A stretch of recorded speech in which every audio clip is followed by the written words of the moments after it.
last year working on a book called Hacking Your Education, which is about my own non-traditional educational background.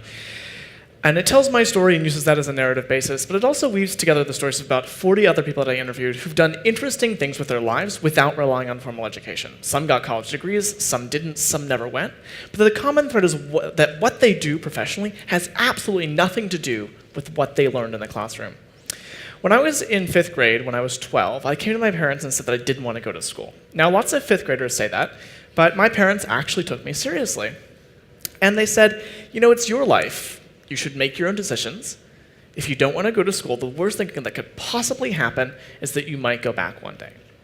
My parents spent many sleepless nights wondering about whether or not I would be able to succeed outside of school, particularly given that my mother was a school teacher and my dad an engineer, both products of the system. But ultimately, they allowed me to become an unschooler, the self-directed form of homeschooler. So instead of going to middle school and high school, I found mentors, I built businesses, I did internships, I lived in France for half a year, I volunteered in my community, and I was able to do things that I never would have been able to do had I been inside a classroom.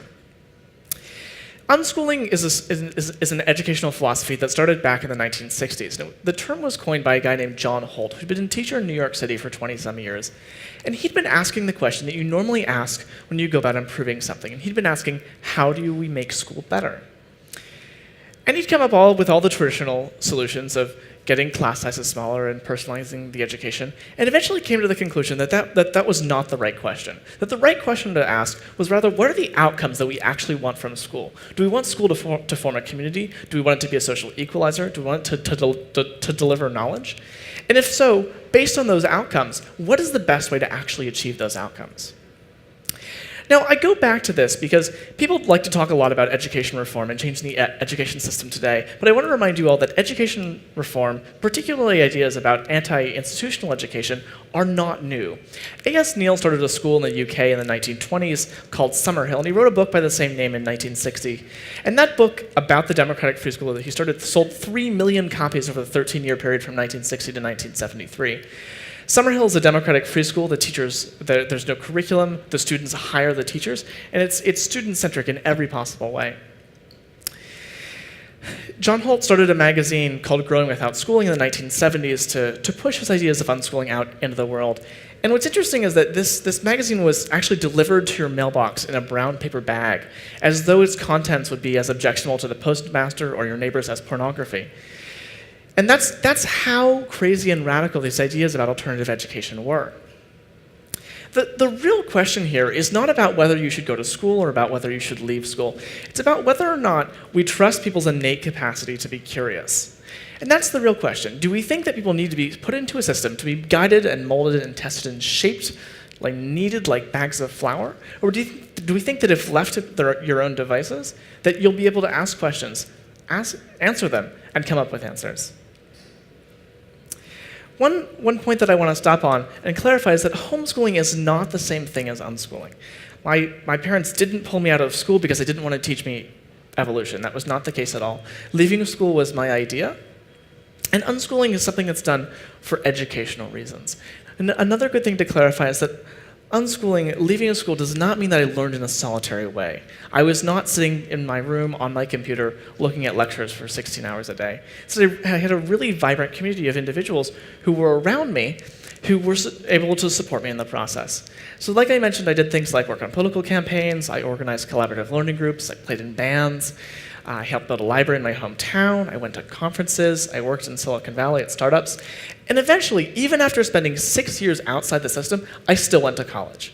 And that's because it's what I thought the next step was. Even as an unschooler, I justified my choice to leave school by saying, hey, my friend Sarah was unschooled and she got into Harvard, so it must be okay for me too, right? My parents had gone, my peers were going, and that's what society expects you to do if you want to be an educated member of society, right? Yet I found that at college, the same frustrations that I had in my 5th grade classroom were still present. People were there not because they actually wanted to learn, because they knew it that they were curious about, but because they didn't know what else to do with their lives. And that's perfectly normal. I don't know what to do with my life. I'm 20, but most 20-year-olds don't either. But if you don't know what to do with your life, there are a lot cheaper ways to spend 4 years than in an institution of higher education. And one of the massive problems is that the cost of college is rising astronomically. In the US alone, the cost of college since 1980 has gone up more than 350%, more than any other real good in the economy, more than transportation, healthcare, medical costs. And this is quickly being followed by the cost of education in other countries. The UK tripled tuition fees last year. There are protests all across South America right now about the rising cost of college. And it's hard to imagine that other places won't soon have to raise university tuition fees to be sustainable. The average student in the US takes on $27,000 in debt upon graduation, which is just an astronomical number, and really forces you into one path if you want to be able to pay back your loans when you graduate. Student loan debt has now surpassed credit card debt, and it's more than $1 trillion, which is pretty scary and means that we might have a crisis on our hands that could be bigger than the housing bubble. But the problem is not just that the cost is rising, but the quality is declining at the same time. This is why the New York Times has been writing articles about generation limbo, the generation of college students who are under 25, who have college degrees, of whom 22.5% are unemployed, and another 22% are working in jobs that don't require their degree. They didn't expect to go to Yale and get an English degree just to work at Starbucks. There's been rampant grade inflation. 60 years ago, only 15% of grades that were given out were A's. Today, more than 40% are. And Academically Adrift, a study that was done at NYU last year, found that 36% of college students over the course of 4 years of college showed no improvement whatsoever on skills like critical thinking, complex reasoning, and writing. So the challenge is not just that the cost is going up, but the quality is plummeting as well. And my argument today is not that schools should go away, but rather that there should be ways for people to forge multiple paths. About a week before I left college, I was having dinner in the cafeteria, and a friend of mine was asking me serious questions about how I was going to support myself and what I was going to do when I left school. And finally he came to this question, which I found a little bit funny. Not because he thought that going to date girls and drink beer was the main purpose of college. That actually seems like one of the better reasons to go to college, in all honesty. But rather he didn't understand that this is something that you can do outside the university. Like, you can get drunk and go on dates in the real world too, right? You don't have to pay $40,000 a year to do that. Just as in the same way that you don't have to pay $40,000 a year to learn. And when I finally got over being flabbergasted about this, I finally came up with a good comeback, which was that I prefer guys and champagne, and there was more of that in San Francisco than there ever was in Arkansas, where I was at college. So I started writing publicly about my frustrations at uncollege.org, and started this movement which has grown over the course of the past year. And now we provide resources and create real-world educational experiences for people who want to learn outside of universities. We provide academic camps, get people together from all over the world to learn about the skills of self-directed learning. And next year we're also launching a gap year program to take an entire cohort of people through the entire year-long process of what not going to college might look like. But what we're doing is just a little small piece of the greater trend, which is that education is becoming decentralized. You used to go to school and get everything from it, your professors, your teachers, your classes, the network, the community. And now those things are slowly being taken apart.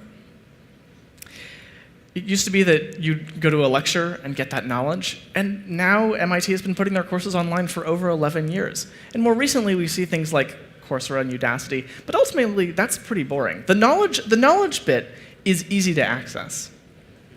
What's more interesting is alternative ways to find communities, looking at incubators like Y Combinator and seeing what communities arise there, or looking at things like Skillshare that are enabling people to create real-world classes, and how that's decentralizing parts of the university. The last and probably most difficult part of the university to decentralize is the signaling effect. College degrees effectively function as a form of currency, to show as a proxy to employers that you're competent and can accomplish something in the world. But already, if you want to become a programmer or a designer in Silicon Valley, you don't send in your resume or your transcript. You upload your portfolio to a website like GitHub or Stack Overflow or Behance and prove your knowledge through contributing to that community, and people can evaluate your work in real time. Education is changing more rapidly than we can possibly imagine. And I think when most people talk about changing the education system, they think about this in the wrong way. And the point that I want to drive home here is that, to me, it's not about changing the education system. It's about removing the education system. 20 years in the future, there won't be an education system because curating your education costs a fraction of the price of a college education and is orders of magnitude more meaningful. Thank you very much.